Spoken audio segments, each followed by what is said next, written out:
El Evangelio de San Mateo, capítulo 14, nos relata la historia cuando Pedro, junto a los discípulos, iban atravesando el lago en una barca y dice la Escritura que vieron un fantasma. Cuando veían ese fantasma, sintieron miedo. Cuando aquel personaje comenzó a acercarse a ellos, el miedo se apoderó de ellos aún más. Pero cuando ya estaba muy cerca, Pedro le habló a aquella silueta y le dijo: "Oh, Señor, si eres tú, manda que vaya a ti caminando sobre las aguas". Jesús le respondió y le dijo: "Ven". La Escritura nos relata específicamente cómo Pedro bajó de la barca y al hacerlo comenzó a caminar hacia Jesús.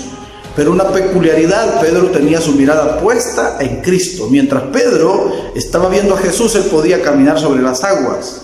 Pero llegó un momento cuando Pedro desvió su mirada hacia los lados y notó que las olas eran enormes. Esto que Pedro vio lo llenó de temor. Y dice la Escritura que comenzó a hundirse. Y eso nos deja una pequeña reflexión, y es que cuando nosotros apartamos la mirada de Jesús, obviamente o instantáneamente comenzamos a hundirnos. ¿Cuántos de nosotros al llegar a la iglesia por años hemos permanecido con nuestra mirada puesta en Cristo? Y eso nos ha permitido mantenernos en pie. Pero es cuando nosotros, hermanos, desviamos nuestra mirada de Jesús que comenzamos a hundirnos en las diversas circunstancias de la vida. Es lamentable ver en las iglesias cómo muchas personas suelen irse y se van porque un hermano no los saludó, y se van porque el pastor no los quiso atender, y se van porque realmente no vieron amor en las personas. Y pudieran haber muchas y miles de razones por las cuales la gente se va de la iglesia, pero hay una sola por la cual quedarse, y es poner la mirada en Jesús. El libro de Hebreos, capítulo 12, dice: puesto los ojos en Jesús, el autor y consumador de la fe. Siempre y cuando nosotros mantengamos nuestra mirada puesta en el Señor, vamos a poder afrontar cualquier tempestad, cualquier dificultad, cualquier problema que la vida nos afronte, aún el mismo desprecio de los hermanos, aún la falta de amor, aún la falta de interés de las personas, la vamos a afrontar siempre y cuando nuestra mirada esté puesta en Cristo. Pero cuando desviamos nuestra mirada del Señor, cualquier cosa se va a volver en una excusa para irnos de la iglesia.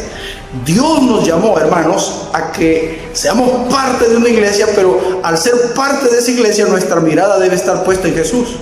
Dios no te llamó a poner la mirada en el pastor. Dios no te llamó a poner la mirada en los hermanos.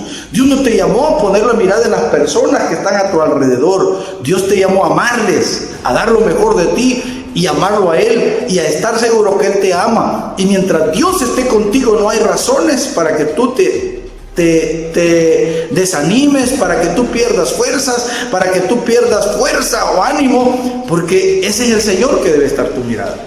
Es lamentable cómo hoy las personas actúan con tanta inmadurez y ponen la mirada en las cosas que están a su alrededor, cuando que el llamado de Dios es que nuestra mirada esté siempre puesta en Él. Cuando tú pones la mirada en el Señor, nadie te podrá desviar. Si tú te percatas en lo que está a tu alrededor, sucederá lo mismo que le sucedió a Pedro.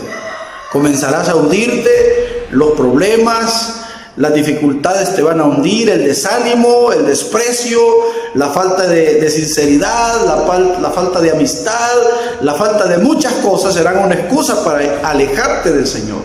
Pero si tu mirada está puesta en Cristo, siempre vas a tener una razón para quedarte, y va a ser el amor de Dios para ti, y va a ser el amor del Señor para tu vida. Así que yo te animo a que tu mirada siempre esté puesta en Jesús.